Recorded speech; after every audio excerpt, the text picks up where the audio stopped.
नमस्कार दोस्तों, स्वागत है आप सभी का योद्धा क्लियर कंसेप्ट क्लास में। आज इस वीडियो के अंतर्गत हम बात करने वाले हैं जो 20 लाख करोड़ का आर्थिक पैकेज इस कोरोना महासंकट के दौर में भारत सरकार द्वारा घोषित किया गया है, जिसकी घोषणा की गई है, उसका संपूर्ण विश्लेषण सबसे पहले और सबसे सटीक संपूर्ण विश्लेषण आप यहाँ पर देख पाएंगे। आगामी जितनी भी परीक्षाएं हैं उन सभी परीक्षाओं की दृष्टि से ये बहुत ही महत्वपूर्ण है। तो दोस्तों, अगर अभी तक आपने इस चैनल को सब्सक्राइब नहीं किया है तो चैनल को सब्सक्राइब कर लें यहाँ पर इस तरह से, और नोटिफिकेशन बेल उसी के बगल रहती है, उसको ऑन कर लें जिससे हर नए वीडियो पर आपको नोटिफिकेशन मिलता रहे।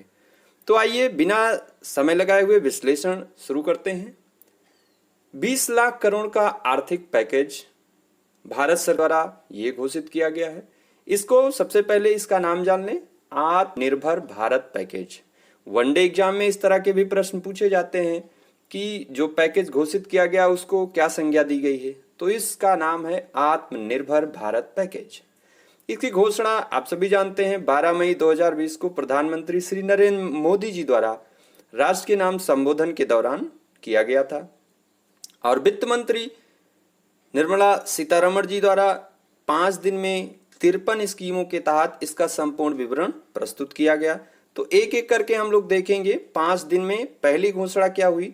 आइए सबसे पहले देखते हैं। पहली घोषणा में लगभग 6 लाख करोड़ का, 5,94,000 करोड़ का ये एग्जैक्ट इन्होंने ये संजीवनी दिया इकोनॉमी को, और इसमें कुल 15 स्कीमों की घोषणा की। अब इसमें मुख्य रूप से किसके ऊपर फोकस किया गया उस पर जरा ध्यान दें। एमएसएमई, रियल एस्टेट और बिजली वितरण कंपनियों के लिए इसमें जो काम करने वाले एमएसएमई को सबसे ज्यादा फोकस किया गया। एमएसएमई माने mini small and medium enterprises, लघु सूक्ष्म और मध्यम जो आपकी इकाइयां हैं उनके लिए। तो अब इसको एक एक करके देखते हैं इसमें किया क्या गया है। इसका जो डेटा है मैंने किसके लिए कितना बजट आवंटित किया गया है उसको भी हम देखेंगे। आइए पहले देख लेते हैं पूरा आंकड़ों की गणित। हम आपको समझाएंगे कि 20 लाख करोड़ का जो घोषणा की गई है, क्या वास्तव में सरकार के ऊपर इतना बोझ पड़ने वाला है या उसमें कुछ अंतर है, तो इन सारे तथ्यों को देखेंगे। तो एमएसएमई के लिए गारंटी मुक्त WC यानी विदाउट कोलेट्रल गारंटी मुक्त कर्ज की व्यवस्था की गई है। रियल एस्टेट व एनबीएफसी का मतलब नॉन बैंकिंग फाइनेंशियल कंपनीज के लिए फंड की दिक्कत को दूर करने के उपागम इसमें किए गए हैं। बड़ी एनबीएफसी को 30,000 करोड़ रुपए के कर्ज की गारंटी, छोटी व कम रेटिंग वाले एनबीएफसी के लिए 45,000 करोड़ रुपए की आंशिक क्रेडिट गारंटी। अब आंशिक क्रेडिट गारंटी में उसमें सरकार का जो 20% योगदान रहेगा। रियल एस्टेट कंपनियों को रेरा कानून के अहम प्रावधानों से 6 महीने की रियायत दी गई है। तो ये हो गया। अब जो रियल एस्टेट कंपनियां हैं, मान लीजिए सबसे पहले अगर एमएसएमई की बात करें तो जो 3 लाख करोड़ रुपए की गारंटी मुक्त कर्ज एमएसएमई को देने का, यानी WC विदाउट कोलेट्रल इनको कर्ज देने का दिया गया है। इससे 45 लाख कंपनियों को सीधा फायदा होगा। ठीक, इसके अलावा एक 50,000 करोड़ रुपए का फंड ऑफ फंड्स एमएसएमई के लिए बनाने की घोषणा की गई है। तो ये बहुत महत्वपूर्ण है।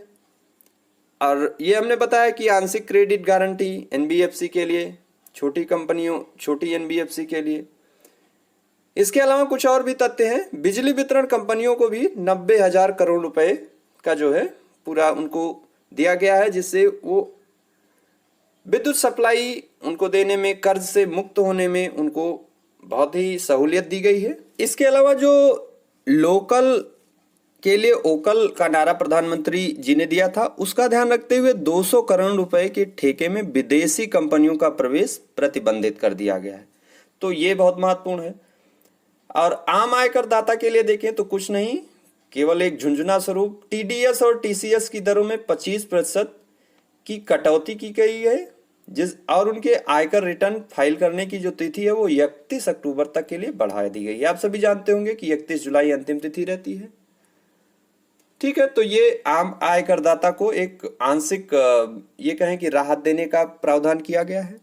इसके अलावा एक बहुत ही महत्वपूर्ण चीज है कि 100 कर्मचारियों तक इकाई वाले जो कंपनियां हैं उनके ईपीएफ में नियोक्ता व कर्मचारी का योगदान सरकार अब 3 महीने और देगी, जून से लेकर अगस्त तक। इसके पहले भी 3 महीने की घोषणा कर चुकी है सरकार, मार्च से मई तक की। तो अब इसमें लेकिन ईपीएफ नियोक्ता के लिए जो योगदान था 12-12%, उसको घटा दिया गया है। आप अब देखिए आंकड़ों की गणित यहां से शुरू होती है, उसको 10-10% कर दिया गया। इससे होगा क्या कि 3 महीने में दोनों के पास, यानी सरकार और कंपनी के पास, दोनों के पास लगभग 6,750 करोड़ रुपए की बचत होगी जो मार्केट में आ सकते हैं। अब यहां पर दिया गया है किसके लिए कितना बजट आवंटन किया गया है। काफी कुछ तो मैंने पहले ही बता दिया। एमएसएमई के लिए WC यानी विदाउट कोलेटरल कर्ज की सुविधा 3 लाख करोड़। एमएसएमई के लिए अलग से ऋण 20,000 करोड़ रुपए में है सारी चीजें। और आगे भी बहुत सारी चीजें आप यहाँ पर देख पा रहे होंगे। एमएसएमई के लिए ही 50,000 करोड़ रुपए का फंड ऑफ फंड ये बनाने की व्यवस्था की गई है। ईपीएफ सहायता के लिए जो व्यवस्था की गई है वो 2800 करोड़ रुपए। ईपीएफ दरों में कमी से बाजार में 6,750 करोड़ रुपए मार्केट में आएंगे, कंपनियों और सरकार को फायदा होगा। तो ये सारी चीजें और भी ये डेटा दिए गए हैं, हमने पहले भी बताया है कि तो कुल मिला के एग्जैक्ट 5,94,550 करोड़ रुपए की व्यवस्था पहली घोषणा में की गई है। अब इसी तरह से दूसरी घोषणा में देखेंगे कि इसमें क्या क्या खास बातें हुई हैं। आइए इसको समझने का प्रयास करते हैं। दूसरी घोषणा में वित्त मंत्री जी द्वारा 3.16 लाख करोड़ रुपए के तहत 9 स्कीमों की घोषणा की गई है। अब इसमें फोकस किस पर किया गया है? प्रवासी मजदूरों, गरीबों और किसानों के लिए इसमें फोकस पूरा किया गया है। प्रवासी मजदूरों के लिए इसमें 3 स्कीम है, गरीबों और किसानों के लिए बाकी स्कीम दी गई हैं। 2 किसानों के लिए स्कीम है, एक मध्यम वर्ग के लिए स्कीम है, एक आदिवासी क्षेत्रों में रोजगार के सृजन के लिए स्कीम है। तो ये सारा एक 1 बाय 1 आइए फिर से देखते हैं। अब प्रवासी मजदूरों के लिए इसमें क्या क्या है? राशन कार्ड से देश में कहीं भी अपने हिस्से का अनाज ले सकते हैं। इसके अलावा बिना पहचान पत्र वाले मजदूरों के लिए भी हर माह 5 किलो राशन की व्यवस्था के लिए की गई है। इसमें पहले गेहूं और चावल था, अब इसमें दाल की भी व्यवस्था 1 किलो की गई है। और इसके अलावा शहरों में सस्ती आवास योजनाओं के लिए परियोजना ये बनाई गई है। तो ये हो गया प्रवासी मजदूरों के लिए। अब आगे अगर चलें तो मुद्रा लोन के तहत 2 स्कीम की घोषणा की गई है, जिसमें मुख्य रूप से जो स्ट्रीट वेंडर होते हैं उनके लिए कर्ज की व्यवस्था की गई है। तो ये बहुत महत्वपूर्ण है। इसमें जो स्ट्रीट वेंडर हैं उनके लिए ये पूरी बात है। इसके तहत 2 स्कीम किसानों के लिए है, जिसमें क्या किया गया है कि 2.5 करोड़ किसानों के लिए KCC किसान क्रेडिट कार्ड की व्यवस्था करने की बात कही गई है। नाबार्ड के लिए भी वो अधिक से अधिक मात्रा में किसानों की मदद कर सकें, तो उनके लिए भी 30,000 करोड़ रुपए की व्यवस्था की गई है। एक स्कीम मध्यम वर्ग के लिए है और एक स्कीम में आदिवासी क्षेत्रों में रोजगार सृजन के लिए है। अब इसके लिए बजट, किस स्कीम के लिए कितना बजट है, इसको भी अगर यहाँ पर आप देख पाएंगे अभी कि किस स्कीम के लिए कितने बजट का निर्धारण किया गया है। इसमें से बहुत सारी योजनाएं हालांकि पहले चल रही थी, जैसे आपका 1 नेशन 1 राशन ये स्कीम भी चल रही थी, जिसको 1 जून से समस्त देश में लागू करने की बात की गई थी। लेकिन अब इसको बढ़ा के मार्च 2021 तक इसको कहा गया कि पूरी तरह से इसको पूरा करना है। तो प्रवासी मजदूरों के लिए 2 महीने तक मुफ्त अनाज की आपूर्ति के लिए 3500 करोड़ रुपए, मुद्रा शिशु लोन के लिए ब्याज अनुदान 1500 करोड़ रुपए, स्ट्रीट वेंडर के लिए विशेष ऋण सुविधा इसके लिए 5,000 करोड़ रुपए, हाउसिंग CLS MIG जो हमने कहा प्रवासी के लिए उनके आवासीय योजनाएं बनाई जाएंगी, उसके लिए 70,000 करोड़ रुपए, नाबार्ड के माध्यम से अतिरिक्त आपातकालीन कार्यशील पूंजी ये 30,000 करोड़ रुपए, अतिरिक्त ऋण द्वारा KCC की बात हमने की थी, 2.5 करोड़ किसानों को KCC देने का लक्ष्य निर्धारित किया गया है इस स्कीम के तहत, जिसमें 2 लाख करोड़ रुपए डाले जाएंगे। तो कुल 3.1 लाख करोड़ रुपए के आसपास की घोषणा ये दूसरे स्कीम के तहत की गई है। अब इसमें से बहुत सारी योजनाएं पहले से चल रही थी, केवल उसको और थोड़ा सा बूस्टअप कर दिया गया है, ठीक है ना। जैसे मुद्रा लोन की योजना चल रही थी, अब इसमें विशेष प्रावधान स्ट्रीट वेंडर के लिए कर दिया गया है कि वो 10,000 तक का कर्ज आसानी से लेकर अपने रेहड़ी के जो सुविधाएं हैं या जो अपना काम कर रहे थे उसको और फिर से स्थापित कर सकते हैं। आइए अब तीसरी घोषणा में देखते हैं। तीसरी घोषणा में लगभग 1.5 लाख करोड़ रुपए के तहत इसमें घोषणाएं की गई हैं। इसमें जो फोकस किया गया है वो कृषि व संबद्ध क्षेत्रों में इंफ्रास्ट्रक्चर मजबूती पर जोर देने पर, कृषि क्षेत्र के साथ पशुपालन, डेयरी, मत्स्य, खाद्य प्रसंस्करण, जड़ी बूटी, शहद उत्पादन को आर्थिक सहायता देने की बात की गई है। किसानों को एपीएमसीए से छूट। आइए जानते हैं कि एपीएमसीए क्या है। एपीएमसीए मतलब agricultural produce marketing committee act. अब इसके तहत होता क्या था कि किसान अपनी उपज जो है निश्चित मंडी के लाइसेंसधारी आड़ती को ही बेच सकते थे। अब इससे जब मुक्त कर दिया गया है तो वो पूरे देश में कभी भी और कहीं भी अपनी उपज ले जाने और बेचने के लिए स्वतंत्र होंगी। केवल जो प्रतिबंधित सूची थी, अनाज, खाद्य, कृषि, तिलहन, इन सबको, दाल, प्याज, आलू, इनको बाहर कर दिया गया है आवश्यक उसमें से। अब इससे होगा क्या, एक और जहां निवेश बढ़ेगा वहीं किसानों को बेहतर मूल्य भी प्राप्त होगा।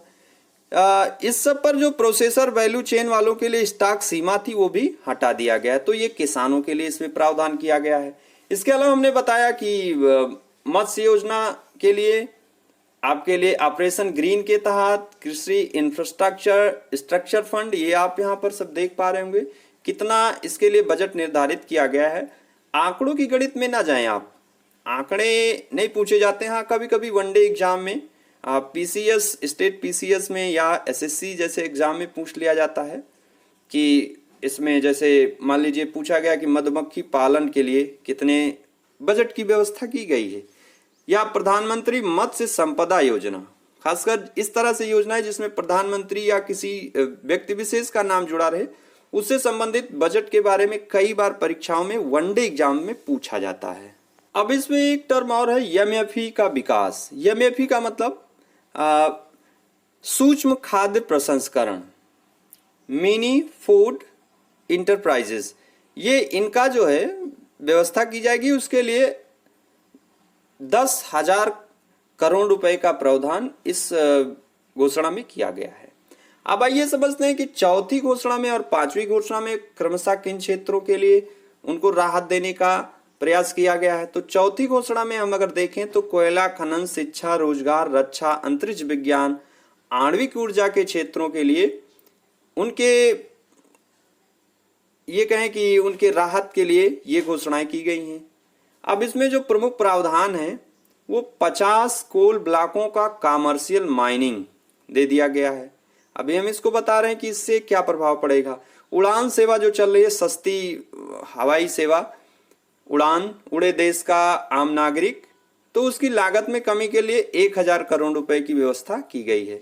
इसके अलावा एफडीआई में इन सभी क्षेत्रों में जो रक्षा, कोल या ये क्षेत्र हैं जो अभी तक सरकार के लिए आरक्षित थे, पहले इनको खोला गया एफडीआई के लिए 49% के साथ, अब ये सीमा बढ़ा दी गई, 49 से बढ़ाकर 74% कर दी गई है। तो इन आंकड़ों को समझते हैं और इसका क्या प्रभाव पड़ेगा ये भी हम देखेंगे। अब इसमें रक्षा क्षेत्र में नए युग के उदय की बात की गई है। सरकार ने एक ही झटके में रक्षा, अंतरिक्ष, आणविक ऊर्जा जैसे बेहद संवेदनशील सेक्टर को एफडीआई के लिए खोल दिया है। जो सीमा थी 49 से बढ़ाकर अब 74% कर दी गई है। अब जो आपकी ये कंपनियां हैं, ये आपके इसरो इनको डेटा प्रोवाइड कराएगा। तो अभी तक ये डेटा जो है लेती थी किससे, विदेशों से, तो अब इसरो ही डेटा प्रोवाइड कराएगा, जिससे अंतरिक्ष में पर्यटन की व्यवस्था की बात की जा रही है। अमेरिका में ये व्यवस्था पहले से चल रही है, तो उसी की एक तरह से नकल करके भारत में भी यही व्यवस्था की गई है, एफडीआई की सीमा बढ़ा दी गई है। पांचवी योजना में देखें तो वित्तीय राज्यों में जो वित्तीय दलदल में फंसे हैं राज्य, उनको निकालने की बात की गई है और गरीबों मजदूरों के लिए मनरेगा में बजट का बूस्टर डोज का प्रावधान किया गया है। राज्यों को वित्त वर्ष 2020-21 के लिए 4.28 लाख करोड़ रुपए के अतिरिक्त कर्ज की व्यवस्था की गई है। बजट में ये व्यवस्था 6.74 लाख करोड़ के आसपास थी, तो उसको बूस्टअप करके और अतिरिक्त कर्ज की व्यवस्था की गई है। मनरेगा मजदूरों के लिए 40,000 करोड़ रुपए का बूस्टर डोज दिया गया है इस 5वीं घोषणा में। तो 5वीं घोषणा में इसी के तहत कुछ और घोषणाएं जो की गई हैं वो प्राइवेट सेक्टर के लिए हर क्षेत्र को खोल दिया गया है। कंपनी कानूनों में संशोधन कर कारपोरेट सेक्टर को इंस्पेक्टर राज से राहत देने की बात कही गई है, ठीक है ना। और ये हमने बताया कि वित्तीय संकट से जो राज्य जूझ रहे हैं उनकी उधारी सीमा को बढ़ाकर 5% कर दिया गया है। तो मनरेगा मजदूरों के लिए 40,000 करोड़ रुपए का बूस्टर डोज इसमें दिया गया है, जिससे मनरेगा मजदूरों का चूंकि नामांकन बढ़ रहा है, प्रवासी मजदूर बाहर से आ रहे हैं।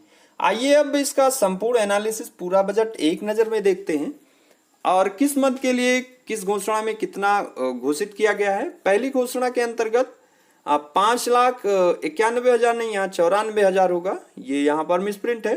5,94,550 करोड़ यानी लगभग 6 लाख करोड़ रुपए की जो व्यवस्था पहले घोषणा में की गई है, ठीक है ना। दूसरी घोषणा में 3.1 लाख करोड़ रुपए की लगभग व्यवस्था की गई है, जिसमें प्रवासी मजदूरों, गरीबों और किसानों के जो हितों के लिए तमाम स्कीम की घोषणा की गई है।